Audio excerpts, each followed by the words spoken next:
Les Vikings et leurs champignons hallucinogènes, mythe ou réalité? Les Vikings, ces redoutables guerriers du Nord, étaient réputés pour leur force, leur audace et leur rage inégalée au combat. Mais certains pensent qu'ils avaient un secret bien gardé, des champignons hallucinogènes.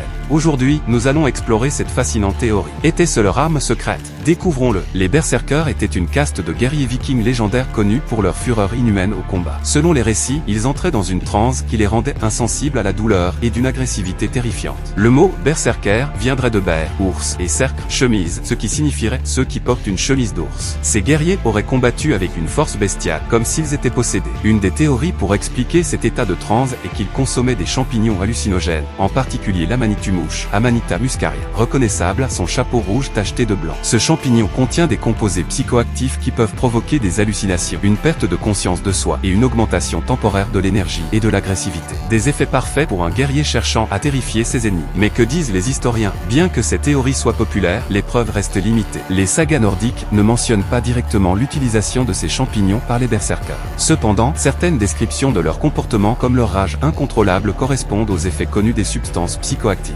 Une autre théorie est qu'ils entraient dans cet état de transe grâce à des rituels spirituels, des chants ou des danses rythmées sans substances hallucinogènes. Cela aurait pu suffire à les plonger dans une frénésie guerrière. Les Vikings étaient-ils de simples guerriers exaltés ou des utilisateurs astucieux de la nature pour amplifier leur puissance? Nous ne le saurons peut-être jamais avec certitude. Mais une chose est sûre, leur réputation de terreur continue de fasciner même des siècles plus tard. Si vous avez aimé cette histoire, abonnez-vous pour d'autres récits étonnants sur les secrets et mystères de l'histoire. Et dites-moi dans les commentaires, pensez-vous que les berserkers utilisaient des champignons ou était-ce simplement leur esprit qui les poussait à l'extrême?